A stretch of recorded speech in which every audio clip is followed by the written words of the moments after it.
আসসালামু আলাইকুম ওয়া রাহমাতুল্লাহ।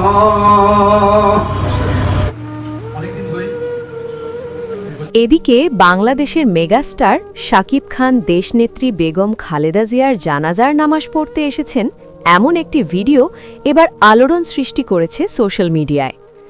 দেশনেত্রী বেগম খালেদা জিয়ার জানাজার নামাজ শেষ করে উপরওয়ালার কাছে দোয়া চাইলেন কিংবদন্তি অভিনেতা। বাংলাদেশের আনাচে কোনাচে যত জায়গায় আছে সব জায়গা থেকে এবার বেগম খালেদা জিয়ার জানাজায় আসতে শুরু করেছেন দেশের লাখো খালেদা প্রিয় জনতা। এমন দেশনেত্রীকে হারিয়ে বাংলাদেশে একজন মাথার মুকুট হারিয়েছে বলে ধারণা করছেন দেশের সাধারণ মানুষ। এই দেশনেত্রী বেগম খালেদা জিয়া শুধু 3 বারের প্রধানমন্ত্রী ছিলেন না, এই বাংলার জমিনে তিনি ছিলেন একজন আপসীন নেত্রী, যার শেষ ঠিকানা ছিল এই বাংলার জমিন। বাংলাকে ছেড়ে কোথাও যেতে চায়নি এই দেশনেত্রী।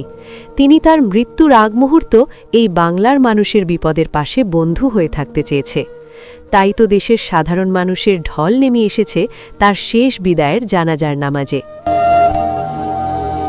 এদিকে শাকিব খানের এমন ভালোবাসা দেখে অনেকেই বলছে এমন নায়ক এই দেশের জন্য গর্বের।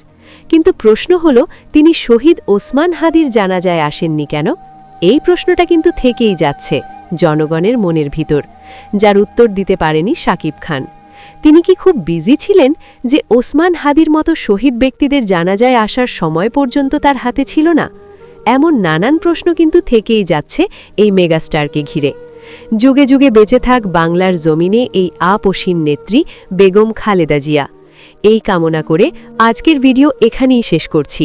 পরবর্তী আপডেট পেতে আমাদের সাথেই থাকুন। প্রেসিডেন্টের জন্য কাঁদছিলাম, আজ আর আমার মায়ের জন্য এরকম কাঁদি নাই। আজ বেগম খালেদা জিয়ার জন্য, ম্যাডামের জন্য, বাংলাদেশের প্রধানমন্ত্রীর জন্য আমার যে বুক ফাটি কান্না আসে। আসলে আমরা আমাদের কথা বলার ভাষা হারিয়ে ফেলেছি। আমরা আমার মাকে হারিয়ে ফেলেছি।